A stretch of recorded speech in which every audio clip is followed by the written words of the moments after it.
All right, welcome everybody. And let's see, tonight we got Dave Schneider, genius behind the production from the SMR collection of O scale, primarily locomotives and cars, and lots of cool stuff. Dave's going to be talking to us about the Lee gun. And what was it actually? Well, I'm just going to stop there and turn it over to you, David, and take us for the ride. Okay. Uh, right now I'm trying to remember the process of getting a PowerPoint up and running, but we'll get to that in a minute. Let me preface this by saying some of you may have seen this before. I think I showed you this particular slideshow a couple of 4 or 5 years ago at one of the annual events. Uh-huh. And I hadn't really thought much about it, but then I saw this thread in a couple of months ago, and these guys are, talking about, this they want to build one of these cars, and they're looking in various publications, and they're the old ones. What's his name? See, that's the other E.P. thing. Alexander. Yeah, Alexander's car with the shield made out of railroad rails, and has a War of 1812 cannon mounted on it. Like, come on, get real. But the other thing is that it is interesting, and I have seen other publications from places online and in books that I've won them over. I published an article in Civil War Times, one of the few times I actually got paid for something I did. And it apparently sunk in on some people that, those pictures of that armored car out there in Petersburg is improperly named and improperly located. Because the bottom line is, and you'll see that after I do the presentation, that Robert E. Lee's land ironclad is actually the picture of those pictures are what they are. And that's really what it looked like. And it's quite a remarkable thing. It's considered the first armored train effort ever. And that in itself, hey, Charlie, that in itself makes it revolutionary. If he got a camera on, I'll ask him to show his picture. There you are. You have one of my Lee cars built, right? It's built in a box right now. Oh, I thought it was built. No, I have the kit. Oh, okay. I thought you built it. All right. In any case, I was going to use you as a sterling example of how something should be done. Uh-oh. Yeah, So let me get this thing started here. Where did I put my, oh boy. I must have laid just as a little my tickler. cheaters are missing, but that's common. I'm always misplacing them. Now let me see, to share, I need to share the screen. Right. So, but do I start the thing first and then do a share screen, or do No, hit your share screen, and then your PowerPoint should show up in that, and you choose that. Well, this PowerPoint's not open yet, see? Oh, do you have it down on your desktop perhaps? Or It's on the, it's on the desktop. Open up your Tell you what, I'll PowerPoint. open that, and then I'll just try to share it. Yes, Yep. that's the way I do it. You never know that I actually did this for a living for a little while, because No, we wouldn't, David. You shouldn't tell us that. When I was teaching during COVID, Blame it on the undergrads. I blame it on COVID. Why not? Let's see, slideshow. Oh, just a side note, everybody. Joel's got a little bit of a share at the end of this with regarding the modules and the road trip that they've been on and they're going on. So stay tuned for that. Here we go. Okay, here we go. Now let me get that into the standard slideshow. Come on. From beginning. There we go. Okay, you all see it? Yes, Yep. sir. Okay. So yes, this is the subtitle. This is correcting a historical error. This is because of this very simple reason is that nobody did the research I did, I guess. Most of my research, though, it wasn't that hard. It was all out of the ORs. And all the information you needed to do that. And then I added some stuff because once I knew that I was right, I was able to look in certain other publications and things. And we'll see that. Okay, so I tried to do this a little bit of a saga. Lee, takes command of the Army, the Northern Virginia, when Joseph Johnson is wounded at Seven Pines, and that's on June 1st. And this is his debut as a Army commander. Now on June 5th, and that's what's critical. It's interesting that priority assigned to this thing was absolutely maximum. Just a couple of days, June 5th, Lee began to consider the use of an armored railroad car to help resist Union attack. The idea, because the York Railroad ran straight down the Yorktown Peninsula, okay, and the Union troops were moving up along it, using it as their supply lines, and the Confederates were moving down towards them. And most of the battles during the 7 days battles were all about who could control the railroad and the supply lines, et cetera, et cetera. And eventually McClellan had to retreat, if you may recall, back to Bermuda 100, I think it was, wasn't it? And, so they could be supplied by sea because Lee managed to cut the railroad from him. Right. In any case, though, June 5th, he's already thinking about this. This armored railroad car was absolutely his brainchild.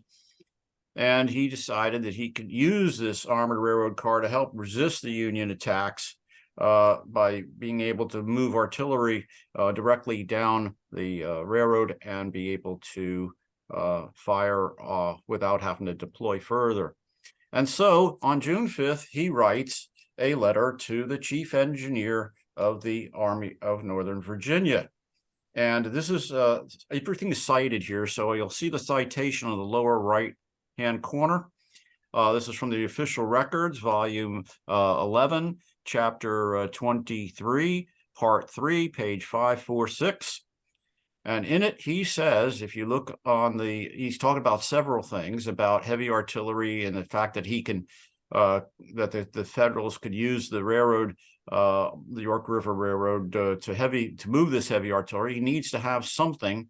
So it occurs to me, he says, that he's constructing a railroad battery, probably plated with iron to push along the road and sweep the country. So he suspects for some reason that McClellan is going to do this, but if you know McClellan, McClellan isn't even thinking about that. McClellan is thinking about what McClellan could do, get his picture in the newspaper. But in any case, what he says is if we could construct a railroad battery, though, plated and protected with a heavy gun, it would probably be preferable to a fixed gun. What do you think of its practicality? By fixed gun, you want to know whether you should, build earthworks and stuff. And one of the things is how fast correspondence moved back then. God, if they used U.S. mail today, that war would have still be going on. So the head of engineers, he did this, but before he could even answer, Lee already decided to pursue this acquisition of a armored railroad battery. And so on the same day, he sends out 2 more messages, one to the famous Colonel Gorgas, who is the head of CSA Ordnance, and the other I'll talk to about in a minute. So there it is. He sent this. This is also from the ORs, directly cited. And he says, Colonel, is there a possibility of constructing an iron-plated battery mounting a heavy gun on trucks, the whole covered with iron, to move along the York River Railroad? Please see what can be done, okay? And he also suggests see the Navy Department and officers, okay? And if a proper one could be got up at once, it would be of immense advantage to us.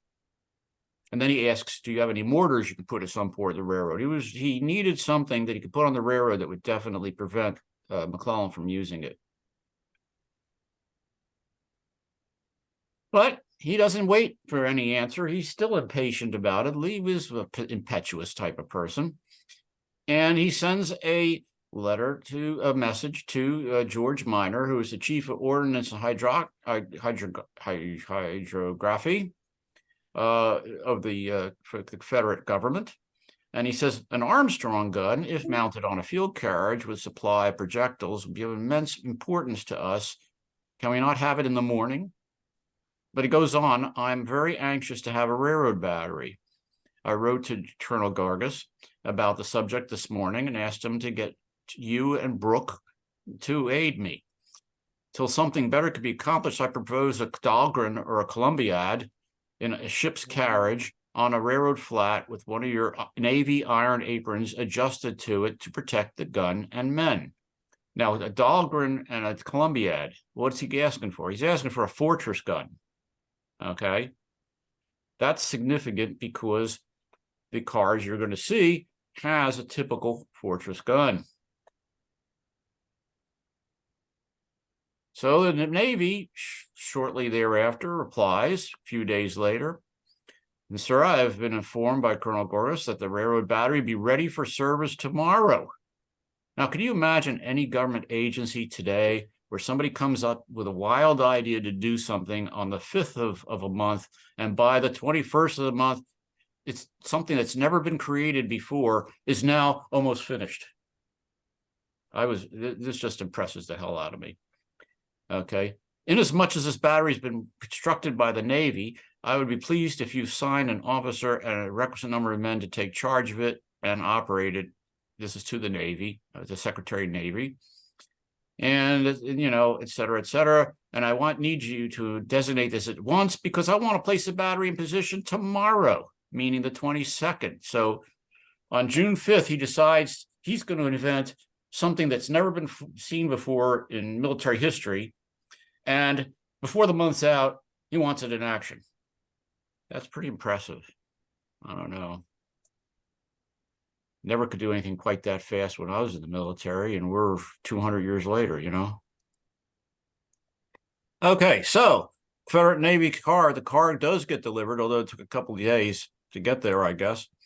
And it says, General Lee, the railroad iron-plated battery designed by Lieutenant John M. Brooke, CS Navy, has been completed. The gun, a rifled and banded 32-pounder or 5,700 watt, has been mounted and equipped by Lieutenant Minor, CS Navy, with 200 rounds of ammunition, including 15-inch solid bolt shot, which is ready to be transferred to the Army. So, does anybody know who John Brooke is? Yes, he's a developer of guns. Yeah, he was essentially the grand poobah of the Confederate artillery. I mean, he specialized in heavy guns. All the ironclads tended to carry Brooke guns that were modifications. He rifled vast numbers of 32-pounders and reinforced them with bands. And these became a Confederate standby for heavy artillery. Dave, I have a question. Sure. What is solid bolt shot? I was about to mention that. I even got a picture of it later. That's what they called a conical, solid conical. Oh, Okay, as opposed to a cannonball. thank you. And the whole length of it is 15 inches long, and it comes to a point.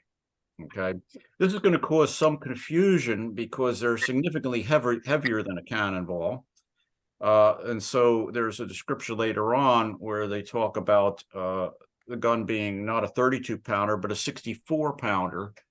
But that's probably incorrect too, because that was just a deserter story. But in any case, yeah, that's what solid bolt. That's what they used to wanted to fire at armored things. It was just a solid shot, but it wasn't round. It was conical. Right. And again, this is still all coming right out of the ORs. It's there for anyone to see. So what happened to his car?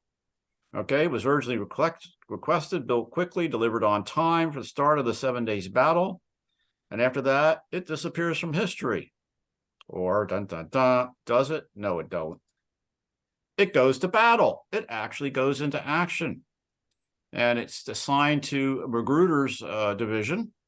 And his reports talk about it. So on June 28th, he talks about, this is at, which battle was that? Savage Station.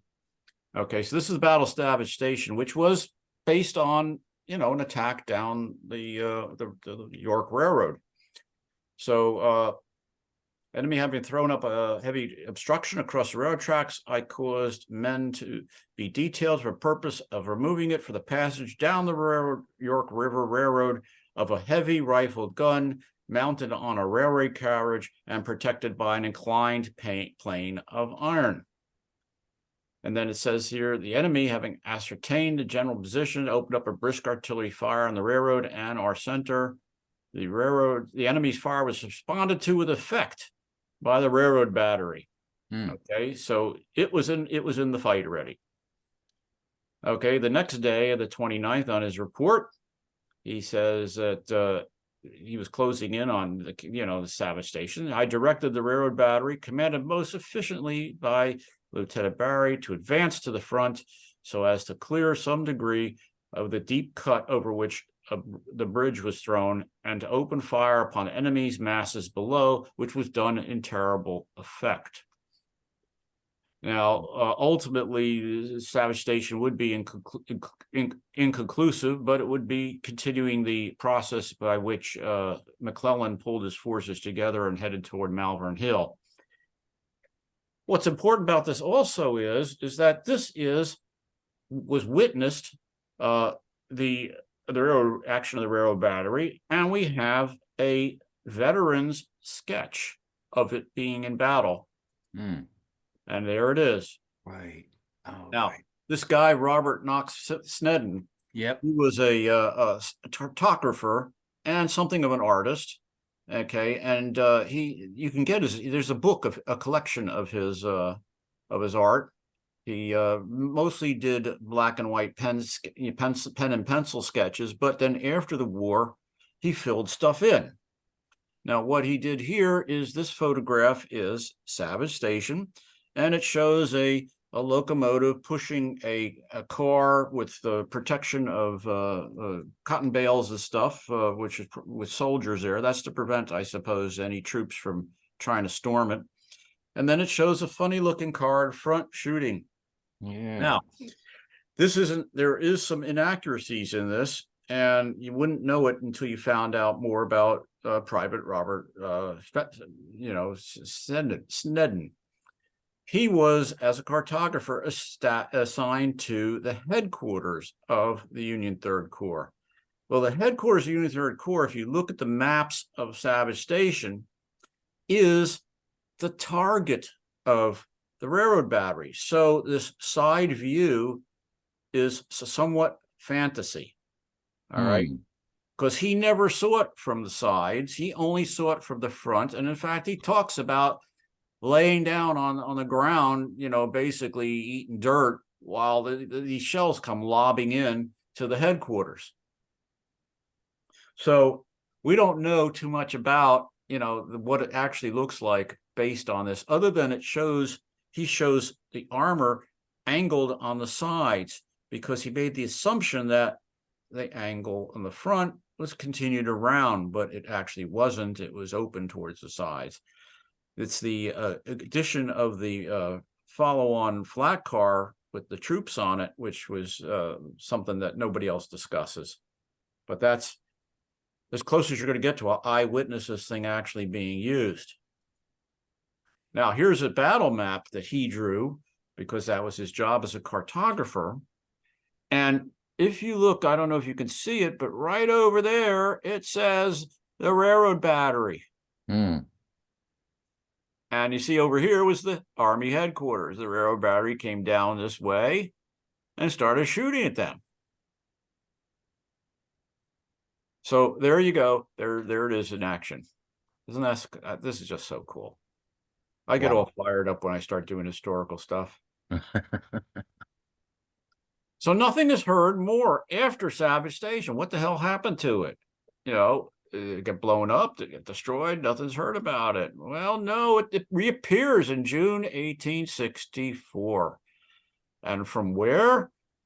Well, from Major General Humphreys, who's the chief of staff, okay, who's passing on information, or actually that's who got it. George Sharp, who's the provost marshal of the right. Army, Potomac, is the one who wrote it. Okay, he writes that 6 deserters were forwarded to the headquarters to be, and and who they are. They're from Ransom's division. Okay, and they belong to the 49th North Carolina, and they deserted at 9 o'clock last night.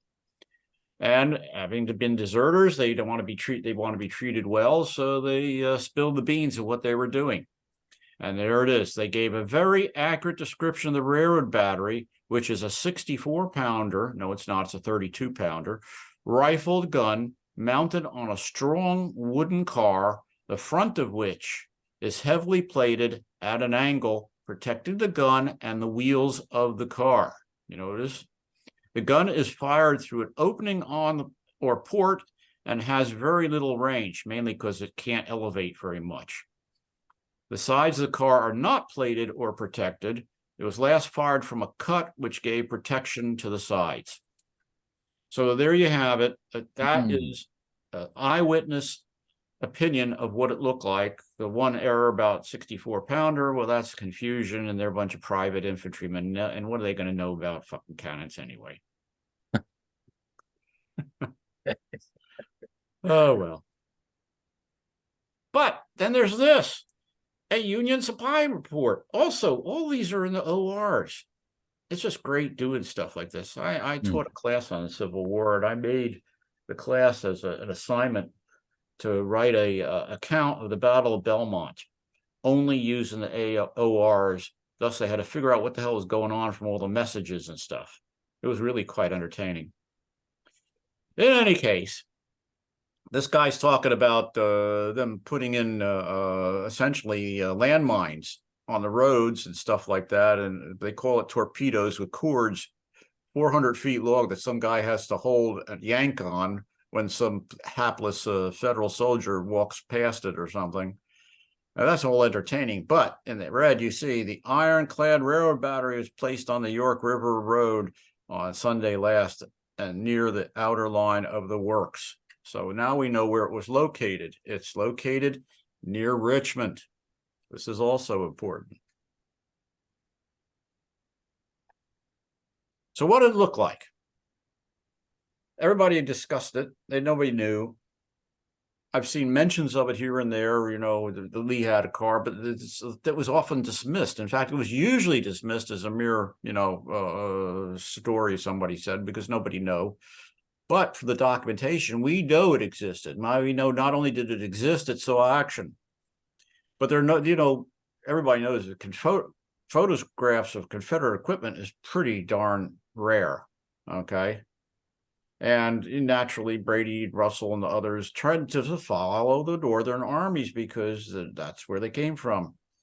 And then you got to good old Edwin Alexander and his famous 1977 book, Civil War, Railroads, and Models, where he produced a concept drawing of Lee's car. By the way, MTH produced that car exactly as it was shown in Alexander's book.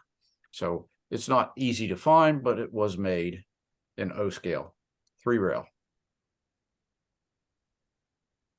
And so what did it look like? It looked like this. This is the page out of there, okay? And it's just kind of hilarious when you think about it. If you're up on artillery and stuff, I have that's kind of my not artillery itself, but military history is my thing because I got a MA in military history. And so I'm looking at this and I'm saying, huh, that's pretty preposterous. Look at that cannon. Look at that carriage. My gosh, that was obsolete, 40 years before the Civil War broke out. So that's opposite too. And but the thing is, if you notice, he has just iron rails there. He's got a really flimsy operation. Can you imagine that? Would that stand up to say a 12-pounder hitting that thing? No. It would probably collapse from those beams, wouldn't be able to resist the hit. The other thing is, What about the firing and the weight of the cannon? He's going to be able to use just standard flat car trucks? Nah, I don't think so. I don't think so. And so I say no. Little animation there, guys. Well done. Okay, so now what? Well, there's the infamous, and I call it infamous, Osprey book, The American Civil War Railroad Tactics, in which they do discuss Lee's car, and in fact, the cover of the book features the artist's impression of it. Now, where did he get his idea? Well, I don't know. It could be the Merrimack. It also could be he saw Snedden's drawing or something, which shows armor on the sides. Even though we know for a fact that based on detailed descriptions by contemporary individuals, said no, there's no armor on the sides, just the front. It was an iron apron, just as Lee said. So this book's so loaded with inaccuracies. I bought it and read it, and next train show I was at, I sold it. So the answer to that is no.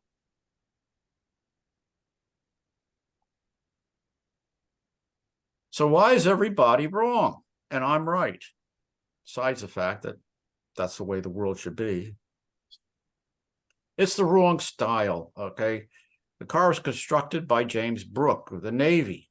What did he do? He designed and built the Merrimack, the Virginia. He and his workers, he worked at Tredegar. He and his workers knew what it would be needed to resist real artillery fire. And Alexander's car is just simply too light, and the men are too exposed. They could never survive combat. And at the same time, the Osprey car, as I mentioned, is also too heavy, because the book claims the car weighed 60 tons. And locomotives of this era weighed maybe 10 to 15 tons. And so in my opinion, humble opinion, a lot of those wooden bridges, especially the smaller ones, would probably collapse if that thing went over it at 60 tons. Okay, they just couldn't support that weight. So then there's the cannon. It's the wrong cannon. The correspondence that we read between Lee and elsewise said that the gun was going to be a banded 32-pounder. That's a very specific cannon. In fact, those of you who were with us on that trip to Fort Donelson, there were several banded 32-pounders that could be viewed. And we stood around looking at them. Those are the three that were sitting there, remember, overlooking the river? Yep. Those were all banded 32-pounders. Okay. So is that Alexander's illustration shows, like I said, an old Navy gun and an old-fashioned ship carriage type commonly used during the War of 1812. And although Osprey does get the gun type right, the picture of the thing is just like ridiculous. So that brings up the armor.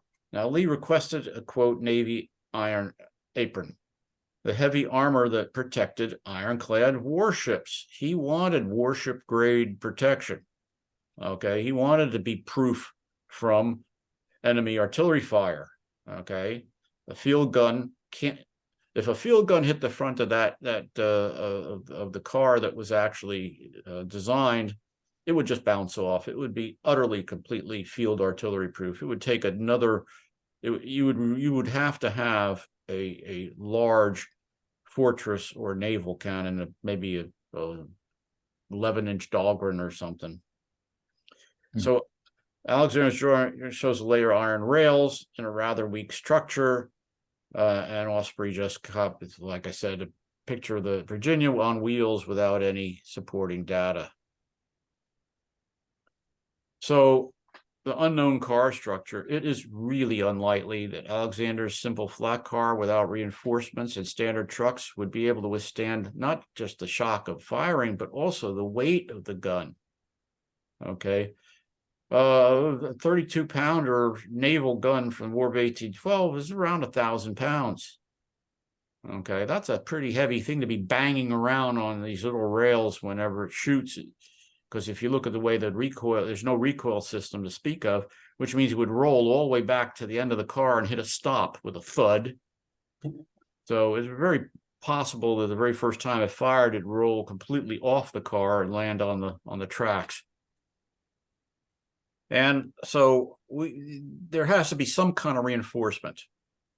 And standard trucks simply couldn't handle that kind of weight, okay, and shock. So in the Osprey car construction is just simply hidden away, so it's an artist's conception. So what did it look like? That is Robert E. Lee's cannon car, and you've all seen pictures of this. Fortunately for model builders, there are two pictures from different directions.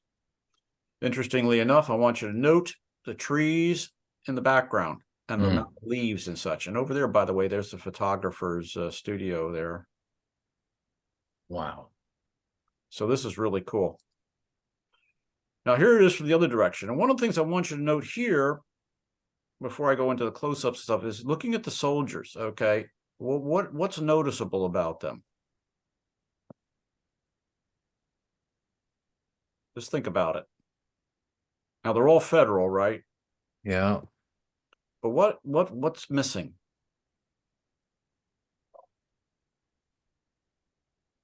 In terms of what other soldiers would be there, or? Under what you would expect normal situations, if a group of soldiers were by an artillery unit, you know, that they've got, say they're part of their duty, what would they have? The tools to load the gun?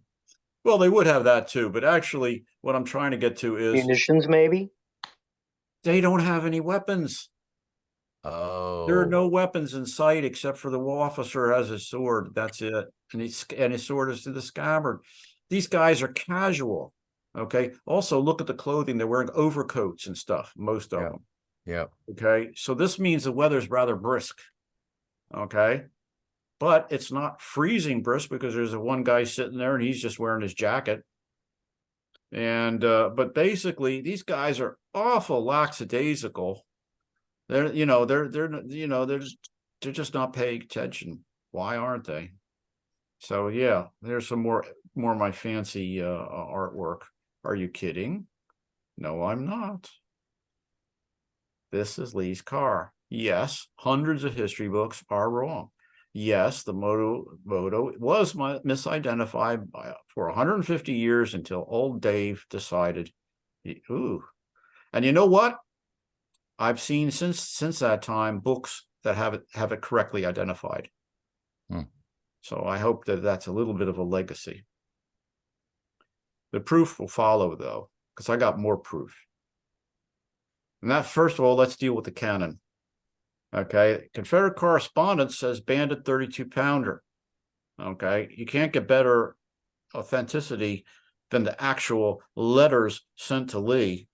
Okay, that were in the archives that were put into the ORs. Okay, and a careful study shows that this car is actually armed with a banded 32-pounder. And the question is, isn't the gun a Parrott? Because some of the other people who identified this as a federal vehicle said that that's a 100-pound Parrott gun. Okay, just by looking at the back, but they don't know artillery. So the descriptions say it's a Parrott type, but that's because, like I said, the reinforcement band, which you can see right there. And this is a picture taken in one of the Washington City Fort ring, and it shows the gun here is the right size. Okay, it even is the same bore, because the 100-pound Parrott had a bore of 6.4 inches, and so did the 32-pounder have a 6.4 inch barrel bore. And well, so why is this 100 pounds? Because the Parrott shell weighed more. Likewise with the bolts and stuff that you saw weighed more, and that's why probably those soldier deserters said that it was a 64-pounder. But the bore size remains the same. It's 6.4, and the size of the gun is calculated by the size of a round iron cannonball, which weighs 32 pounds.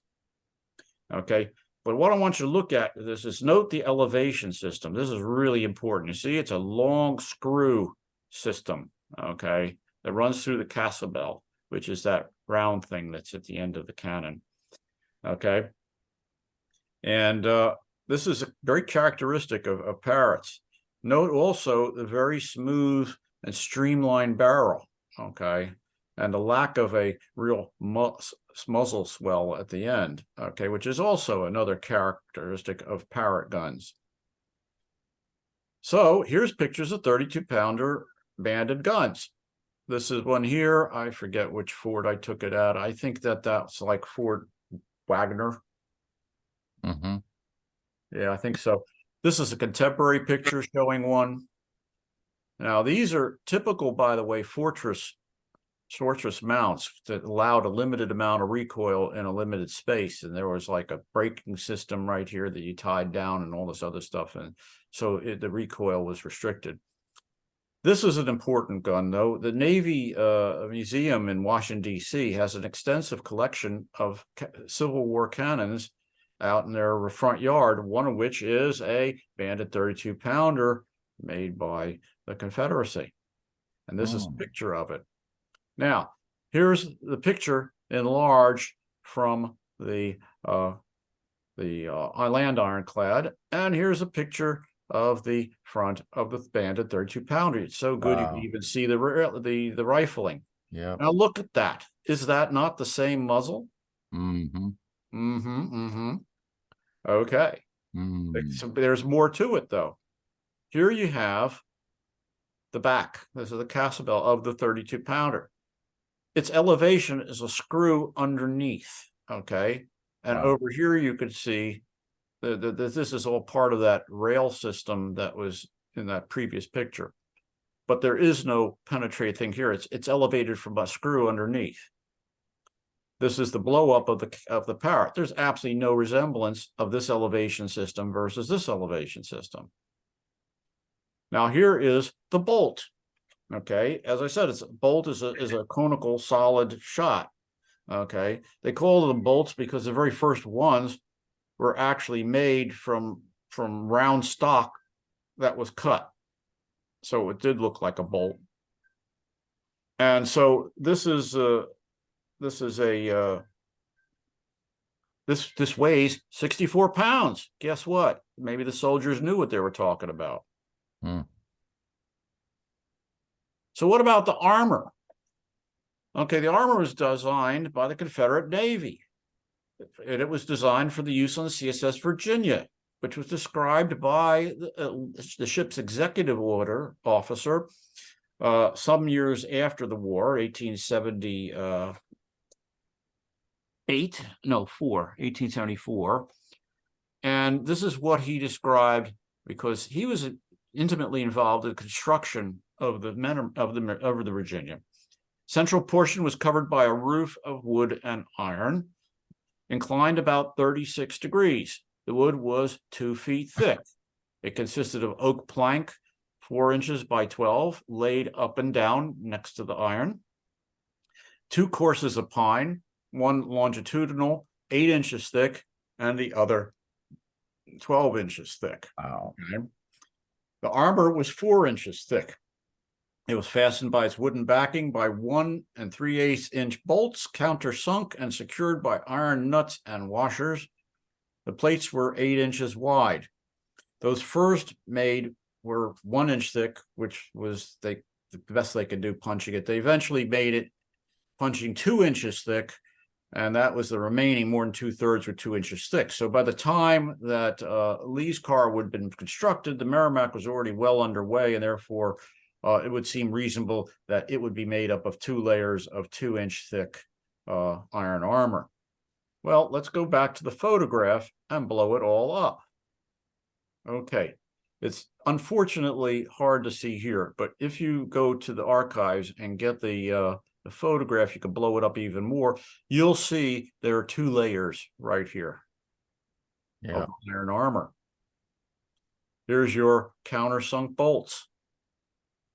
Likewise, if you look at a better photograph of this, you will see there is about 4, if this is 4 inches thick, this is the same thickness, so that's 4 inches of oak backing. Then you have going in the other, and that goes up and down. And over here, it's going sideways, like he said, it was crosswise, and there's the pine, and it looks about double the width of this. And this is 12 inches, and that looks at least triple the width of this. Wow. Notice how this goes all the way down to almost to the rail to protect the front of the car, just as the deserter said. The angle, if you notice, if you take a protractor to it, is pretty damn close to 36 degrees. And like I said, the armor goes down to protect the wheels, just as Lee wanted. Okay, so there you got that. This is what and if you go to the Hampton Roads Museum and look at the display there for the Monitor and the Merrimack, you will see a section of Merrimack armor reproduction built to the standards listed here to show you what it looked like. Unfortunately, I did not have the possibility of getting down there and taking a photograph, but it really would have been useful, I think, for clarity. So what about the photo date?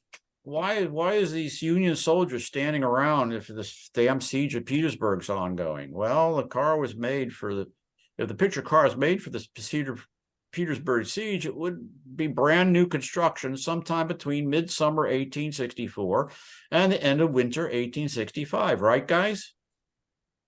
Mm-hmm. Okay, but look at the trees. That's why I told you, look at the foliage. Does this look like a snowy winter in Virginia? No, it doesn't. It kind of looks like spring because it looks like there needs to be more foliage. You know, the foliage is a little skimpy. So my guess is it's spring.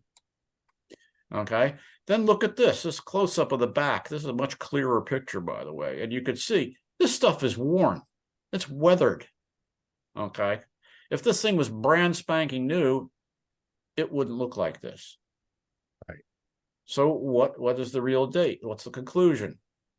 The photo of the armored battery car matched the comments and descriptions of the Confederate railroad car, period. The gun is absolutely a 32-pound banded 32-pounder, not a Parrott. The car was built by the Navy, and its armor is the same exact design specification as installed on the Virginia. Close-up of the car shows signs of weathering. The foliage in the background shows it's either spring or summer, but I think it's spring because I don't think the foliage is rich enough to be summer. And this is backed up by the fact that the dress of the soldiers imply cool weather. Mm-hmm. Okay, so thus I think it's spring. If it had been built for the siege of Petersburg, it would not have been built in the spring of 64, since the siege started in summer of 64. If the car was a few months old in spring 65, the car would not show so much darn weathering. Therefore, and furthermore, I have not been able to uncover reference in Union reports and accounts that discuss the existence of a U.S. armored battery car or its like in the Petersburg campaign, just as there are many references and photos of the famous dictator mortar. I guarantee you photographers would be falling all over themselves to take a picture of this fearsome weapon if it was during the Petersburg siege. So and surely somebody would have mentioned it. And I did look at in the ORs has the full artillery inventory of the Army of the Potomac at the time. Remember, the breakdown of every gun is an official report, and it's in there. And I didn't see anything that implied that they had a banded 32-pounder gun somewhere. Therefore, and oh yes, there's still that. The Confederate armored battery car is mentioned by the intelligence reports. And we need to remember that Brady, Russell, and Associates took thousands of photographs of people, places, and events in the Civil War. But they were following the Union side, and thus the subject of their photos reflected that. Okay, and Confederates are rare. But Brady also had another problem. He expected his pictures would make him a rich man, a commercial success, but the war was so traumatic that nobody wanted to be reminded of it. Nobody wanted to see pictures of their dead relatives scattered all across the battlefield. So he went bankrupt shortly after the war, and the U.S. government decided to purchase his entire collection of 10,000 negatives for $25,000.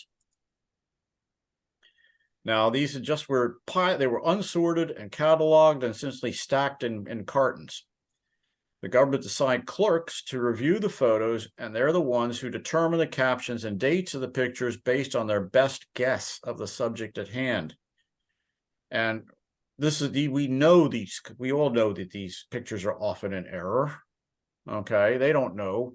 That's why there's so many pictures saying group of officers, you know, with a bunch of guys posing in front of a tent, when in reality it should say something like company K of the 102nd New York or something like that. You know what I mean?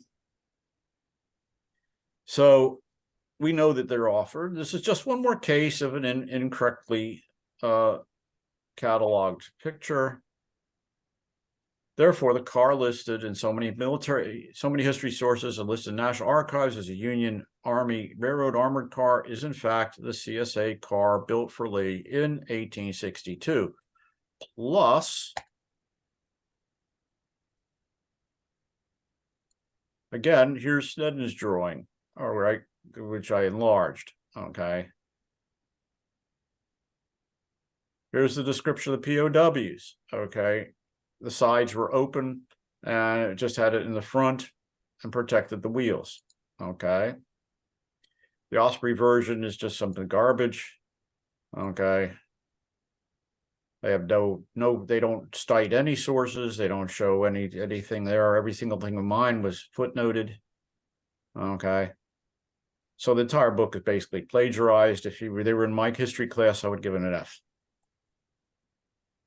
So the correct caption and identification photo of these photos is front and rear views of the Confederate armored battery car captured after the fall of Richmond, April 1865.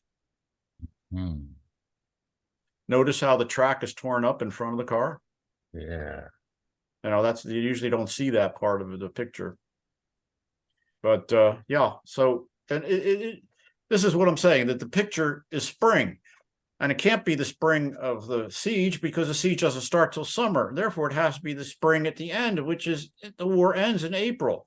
Therefore, these are a bunch of soldiers that haven't gone home yet that are hanging around. And the photographer says, "Hey, can you stand over here while I take some pictures?" They said, "Sure." Right. Wow. The end. Great detective work, David. Oh, this was fun. I love doing research. I don't know. That's part of my thing. Yeah, it's like the details with which you share are really extraordinary, especially the close-ups of the car and your notifications around that. And man, you could see how somebody could probably scratch build that, but they don't need to. 'Cause Yeah, they built it in a hurry. I mean, they built it in like 2 weeks. They totally invented a new weapon of war. First armored train, you might say. Yeah. Yeah, let me add a few other things that I've got in my records. One of them is the iron covering was painted at the York River depot on June 24th. They paid the guy for it. Ah, where'd you find that? I don't know. I'd have to go look. It's in the archives. Another one is a payment for 6,000 feet of pine the same day. Kind of sounds to me like they might be related. And then the next day, they paid the master carpenter of the York River Railroad to build the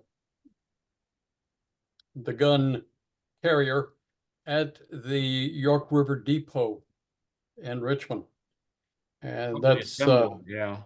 Yeah, that one's in the York River records. Okay. Then when we get to 64, Bragg sent a message, it's in the ORs, requesting that Captain Berry, who had manned the gun in 62, be sent with his men to man the gun again. He says Captain Berry is at Drury's Bluff, and all the best artillerymen for handling this gun are there. Who's at Drury's Bluff? The survivors of the Merrimack, the Ah. survivors of the Virginia. That's where they went to man the big guns, and they stayed there. So I've looked through that unit. They stayed there the entire war. So that Mhm. ties him in with it well. And then that was in June of 64, June 4th of 64. Mhm. He wanted to use this on the York River Railroad, evidently to help cover the unit that was out pulling up the railroad track and bringing it in. They had decided that they wanted to go outside the fortification area and pull in all the railroad track they could get off the York River Railroad before the Federals got into that area. And so this gun evidently was there because on 6/8 it says it's quiet at the railroad bridge except for the firing of the gun. That's also in the OR. So that's where the Wow. gun was in the summer. Lieutenant and then Captain Berry was a member of the United Artillery Company of Norfolk. He took that position April of 61. And I've heard that local troops were used to fill out the crew on the Merrimack. I wonder if he was there. Did he and his men go aboard and did they fight? I don't know. Everything I've looked at tells you everything about everything except the crew. It's not a word Huh. about the crew any place I can find. Right. And then there's a newspaper recording, article. Where'd it go? Oh yeah. The Southern Banner in Atlanta gives the story of the battle, and it is really quite good. And it says that in addition to the captain, you also had Sergeant Daniel Knowles and 13 men from that artillery company that came up to actually work the gun. So the one thing that I've always wondered about is where did you put 15 men and 200 rounds of ammunition? You know, the way those guns were stopped when they recoiled was with rope. That's what you do No, on they ship. didn't use rope. They used a modification of the standard fortress slide. Yeah, I see that. I'm wondering if that is enough. It just isn't Well, enough it rope must around have there to been, but put the rope- guys on there. Yeah. The photos of the dictator mortar, if you'll notice in the background, you'll see, at least for the Union, which is in this particular instance, to supply that dictator mortar, they had two boxcars back then. One, I think first one was 1207. I don't know what the number was on the second one. I would conjecture that the ammunition and such would have been on that flat car, that follow-on flat car, and then they would feed it in because the car itself is very very cramped. I did have a guy design some figurines that I didn't go into production with, but I had a couple samples for a gun cruise. I had them all be sailors because Lee said it was good. He wanted it manned by the Navy. And to do the ramming, my goodness, the guy would have to. There was only, you can see in the rear picture the slides for the back. Okay, and it matches. And what could be seen, I matched up with a standard forward fortress thing that they had to cut short because it had less space to recoil than even in a fortress position. But to load it, it would recoil all the way back. They'd have to stick through the hole with the rammer and push it through that way. Then the carriage itself, being the standard carriage, would have these big wheels, hand wheels that would roll, move the thing up on that slide. Wow. But a rope would not be possible because the rope's recoil systems, like they used on ships prior to the Civil War era, shocked that they had to have huge bolts and stuff into the hull to Right. hit it, because it's the hundreds of pounds that, you know, hundreds and hundreds of pounds be slammed backwards and then stopped abruptly. And the fortress system act as a brake. There were wooden blocks that went down on it, okay, and it pressed against these wooden rails, and there's a brake there. If you could look at the pictures from Donaldson, you'll see that's what I'm talking about. There is that system, Yeah. and it's really the only solution that makes sense. Mm. But I really would like to, if you could get in touch with me, I'd really appreciate seeing where the references are for that, because I'd love to read the comments and stuff that you discovered. Because I was unable to discover any further, you know, my searching, but I was looking, I guess, more at the main armies and stuff. Well, you found several I didn't find, so I've got my notes off yours. Yeah, well, we'll it get works together. that way, doesn't it? Mhm. Yeah. Okay. Charlie, were you going to ask something? Yeah, well, one, I really enjoyed that, David. I'm amazed again. That's just fabulous. And David Bright, it's great to see you again as well. David B, you said Braxton Bragg? Yeah. That over in Chattanooga is requesting. No. He was in Richmond. Oh, that was in 64? 64? That's towards the end, right before he Oh, went to Carolina. That was after he got relieved. Fort Fisher, the fort just fell. right. Yeah, I was going where Charlie was. I was thinking, oh my gosh, is it a plausibility that they had the rail brought down in Tennessee or Georgia? Like, uh-oh, a new No. ops element. You know what's an interesting Advisor. that picture, Professor. the picture from looking at it from the rear shows the track is all torn up in front of it, Right. Yes. which makes me think that that's as far as they were kind of probably moving it backward, and the workers were tearing up the track, and so they didn't expect it to go forward anymore. Right. Well, what have thought is that once they put the thing together again and got a crew to it, that was the same time as the Bermuda 100 campaign. And that would seem to me to draw the gun down there to help protect the southern side of Richmond. Well, if it's down there, what are you going to do with it? You're going to use it somewhere.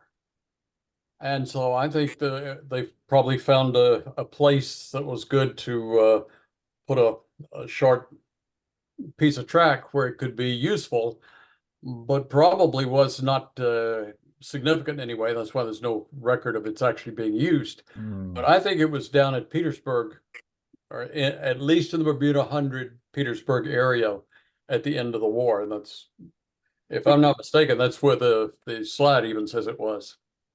I'm not 100% in agreement with that. I think there's a very distinct possibility that it said that the spies report said it was in the Richmond defenses. Yeah. Okay, now that could include down at Bermuda 100, it could not, but it implies to me that it probably was in Richmond. But it's a good point, but there's you haven't seen anything else about that, have you? The only place that it could have been used in Richmond would have been on the York River Railroad. Right. So there was no action around there.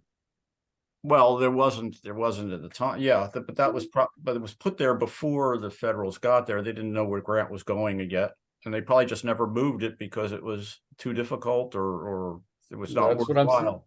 That's what I'm saying. The Bermuda 100 event caused them to move it south. And that's why I think it was seen down on the southern end, and that's why it's listed as being at Petersburg on the photograph. Mm. Practically, David, a question. You Well, the photograph mentioned doesn't that say it's it in was, Petersburg. Do you see?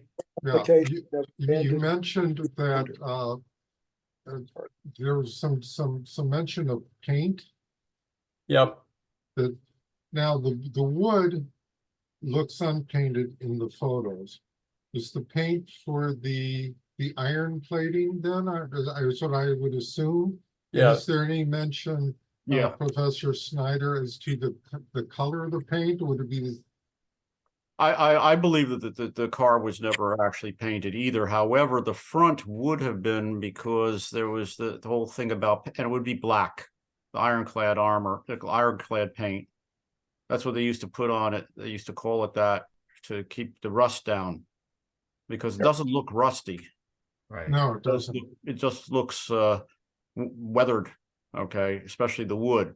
Mhm. I suspect they kept it painted to keep it from rusting. That's why all the cannons were black too. A 32-pounder on that carriage would not have been much use in a lot of the Petersburg siege, because they were engaged at long range, not at close. And that was really blocked for close range because you don't have the elevation. Yeah, the problem Right. that car had was an elevation. They talk about that having limited range, and if you look at the space and the opening for the gun port, Mm, you can't get more than a degree or two of elevation. They were Right. probably shooting almost direct fire, so that it would hit the ground pretty quickly. It was designed to clear troops from in front, right.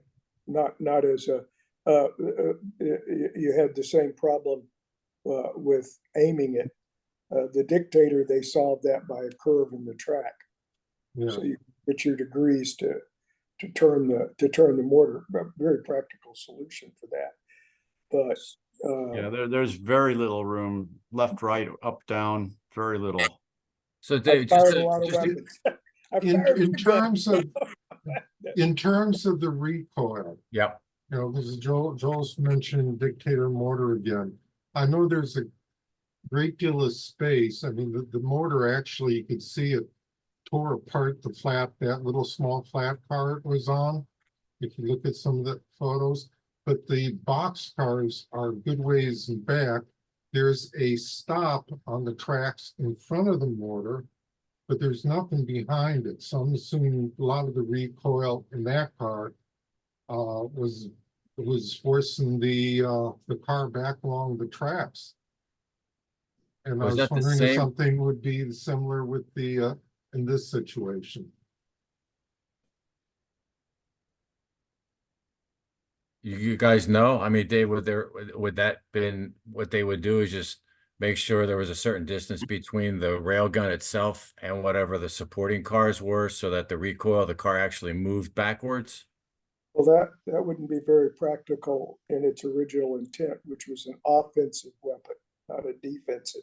But how would they compensate for that? So if there's a recoil, what happens to that car? Is that like, Well, a lot of the recoil is absorbed by the braking system that's on the gun mount itself. okay, I don't have I have pictures of it, drawings of it. There's a couple of good drawings of it in various artillery manuals of the time of a standard Fortress gun mount, but it is a system. It's a brake system. It's a wooden block brake system that's controlled by hand wheels on the sides of the carriage itself. Okay, and there's a slide. Okay. And right. there's a track. The front wheels of the carriage are on a track.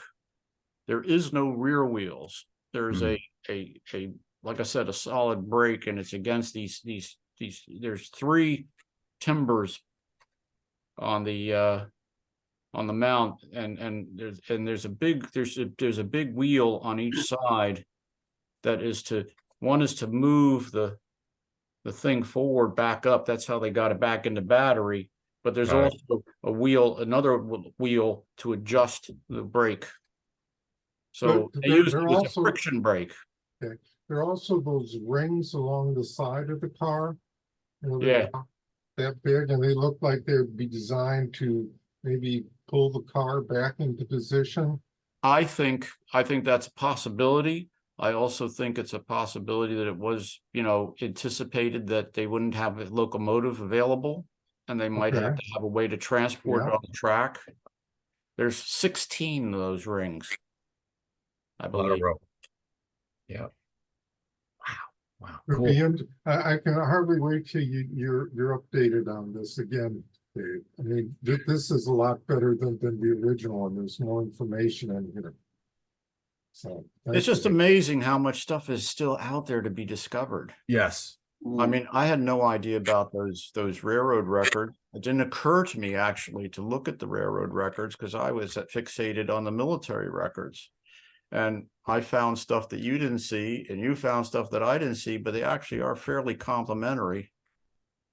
Yep. Yep. Yeah, Exactly. that's why it's great having you guys. David? Yeah. One more thing to toss out, just in case anyone knows a piece of information I'm looking for. When Jeb Stewart did his ride around McClellan, written the same day that they were present behind McClellan, is a statement that there were 7 Union locomotives there. We only have records of 6 being captured and no record of any being removed by the Union. Anybody help me find a missing locomotive? I would, I don't know. The first place I'd check would be Hop's memoir, because he talks about that crisis, and he might mention something there about it.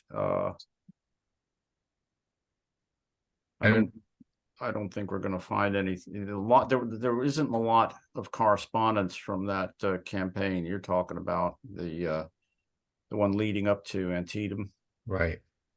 Yeah. No, Where were those locomotives? There was a whole panicky thing that they went through when they found out that Stewart was heading their direction to try to get the rolling stock out of there. No. We're talking about McClellan. This is before the 7 Days Battle.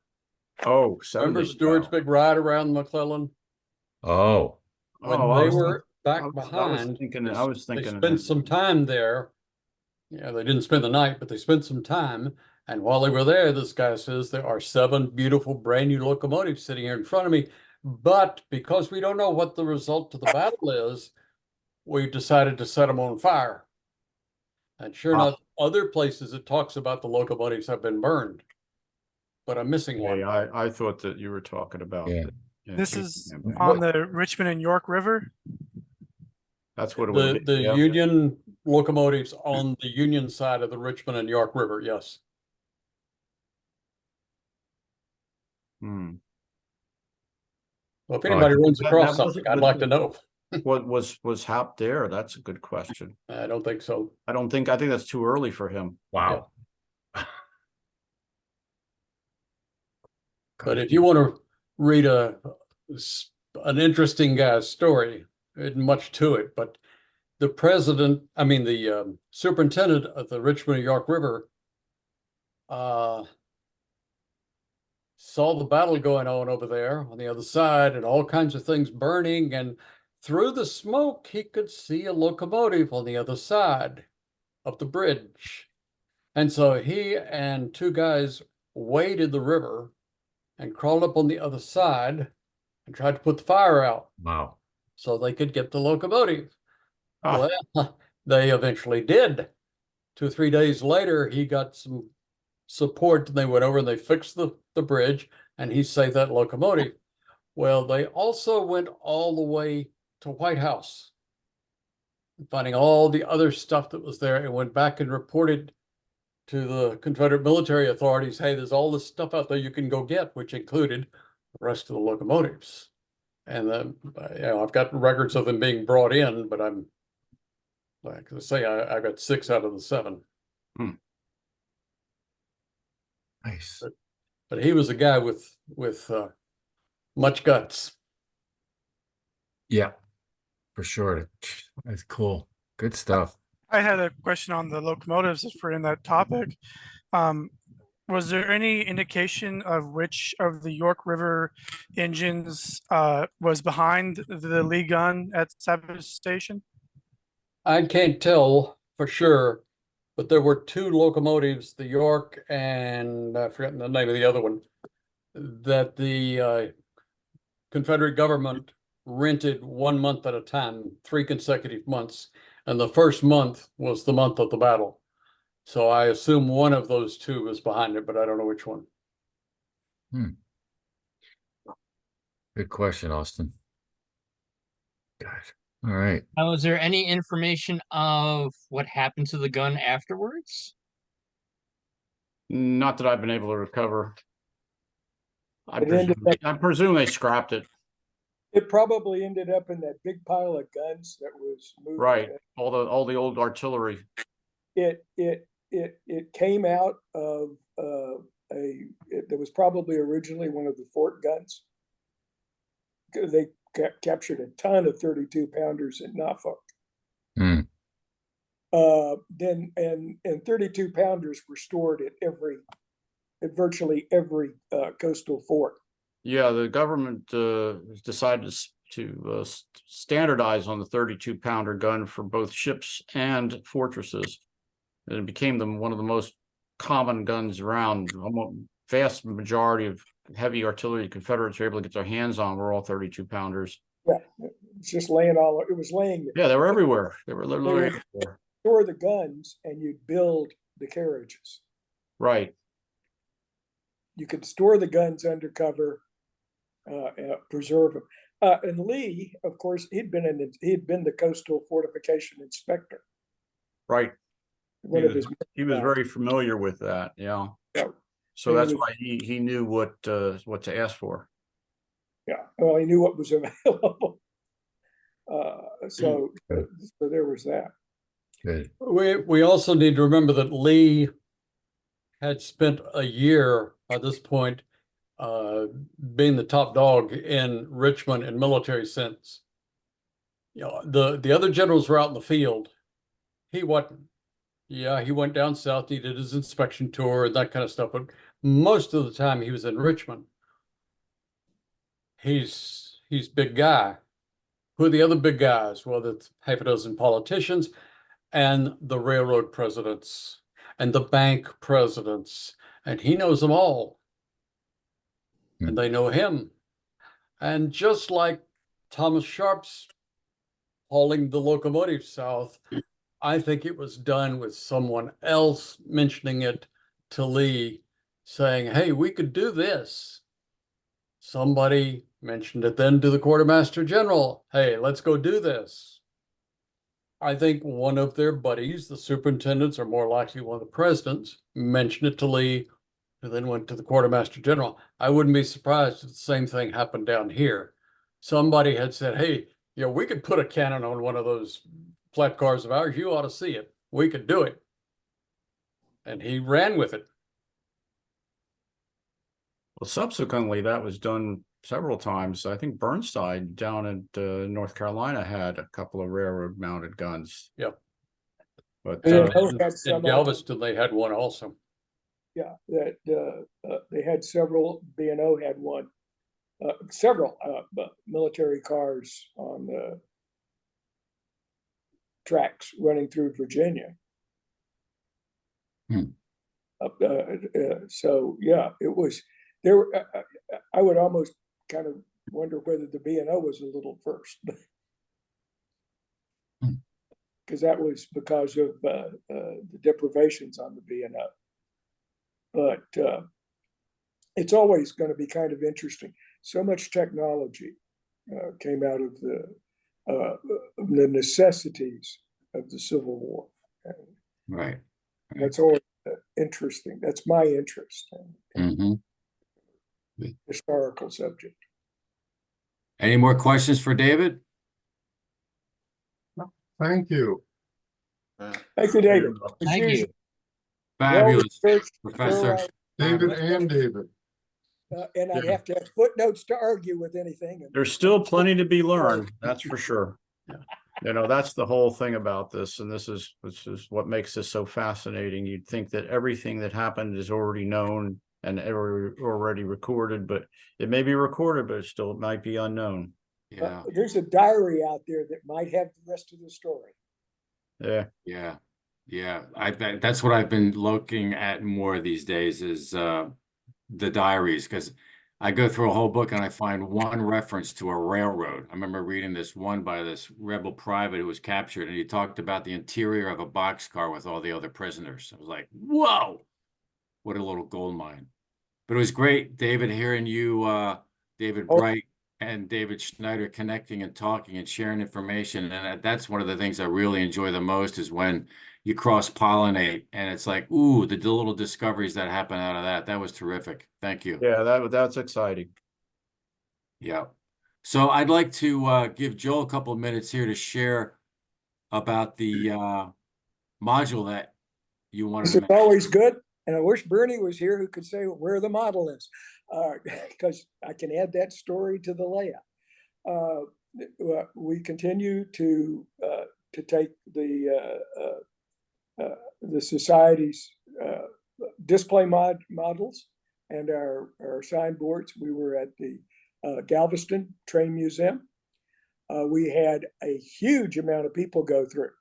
I had no idea when I got down there what was going to happen. We had 2 cruise ships docked right next to the museum, and everybody came through and everybody stopped and looked at the modeling. We had tons of folks looking at us. Wow. Speaking of, and our next engagement will be at the Rosenberg Rail Museum, which is on the old Civil War era Buffalo, Bayou, Harris, whatever you want to, wherever their terminal was that week was the third name. And it's going to be, I think, fascinating. We'll be in their education center. So we'll have presentations on the 8th of June. If you're in the Houston area, please stop by. Also, I have been remiss. I thank everybody for your work. Here is the module that we laid out at the convention. It is now nice and operational. It hooks up to Bernie's module. I also have a copy. I need copies of our various articles on our layouts, and I need an article from Dave too about the history of his O-scale locomotives. Occasionally, I have somebody who is hunting one down. So let me Right, just, the so are prices of them are getting ridiculous. They have gotten extremely ridiculous, but you know, there's some folks out there that pay ridiculous prices. So, Joel, are you asking for articles from those of us that have built layouts? add articles in the magazines. Okay. Okay, I just, if I could get a photocopy of those, I will have them in our little, the table's getting bigger, so I'm putting a book where we can kind of talk to the modeling efforts, the history efforts. Dave, I need something on your website.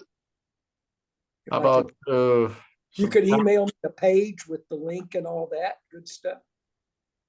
I could send you a couple of extra old catalogs and you can tear them up as you want. Oh, thank you so much. The I center, can send you. they have centerfolds with all the models that I made previous, so you can get views of a lot of them. Right? I need your mailing address. I'll get it to you, Dave, probably in the morning. I think I have, well, I can get it to you as a PM through the website probably. Yep. Cool. Okay. So I'll send that to you, Dave. I appreciate that. I'll send it to everybody I'm bugging right now. But it would be really nice because particularly your article, I just need it emailed. I'll take care of getting it printed. But I'm not positive I have all of those. I can send you a copy of one of the magazines that the article was in. Super. All right. Good. Thanks for all that you do, Joel. I really appreciate it, man. You're the point on our PR with folks that otherwise would not know about us. Thank you much. It is a lot of fun. By the way, folks, I have a very carefully scripted discussion. I always, I'm very careful, particularly when people walk up and go, do you know that the Civil War was really about? And I go, I don't discuss politics. Good move. I'm here to discuss technology and history and little pieces of history and how it relates to the American story, but not to discuss. Good. Thank you for that in red particular. faces, finger pointing. Yeah. So on another note, we have two fellows, I think they're still with us, Bobkin and Daniel, AKA Chad. I think they're going to be on in June. And they have a virtual layout that they've been developing that they're going to share with us. And that's going to be on June 20th, third Thursday of the month. So I'll be posting the link and some description about that. Bobkin and Daniel, you still here? Yeah, I'm here. Cool. Yes, sir. That still works for you guys, right? Sounds good enough to Papers. us. I may have Cool. something that comes up, but I'll try to push everything aside so I can make this meeting. Thank you much. Appreciate it. I'd love a virtual one because that's the future. It is. Yep. Yep. Chris Gerlach's going to get back with us in a couple of months because they're, as you know, they're doing a lot of work, constantly upgrading and detailing it out more. So they'll be in the future. I'm going to do one on an op session that we just did on Saturday with some additional operation elements. And if anybody has anything you want to present on anything that you're doing that's related, just let me know and I'll put you in the queue. So any other announcements or comments or questions? I'd just like to mention the group, it doesn't need to be like a 20-minute presentation. If you have something that's like a short 5 minutes, just a short thing, that's valid to share with us. We're all interested in what everybody's doing. Yeah, great point, DC. Yeah, it doesn't have to be some full blown out presentation. Correct. Yes. Good. Well, gentlemen, always a pleasure. Great seeing you, and glad to see you're doing all right. Again, thank you, Mr. Schneider, Professor, Thank you. for some Thanks, terrific David. work. Thanks, Thank You're Dave. all welcome. David Dave. Bright for your Thank you, contribution. Thank you, Dave. David. Thank you, David. Thank you. Thank you.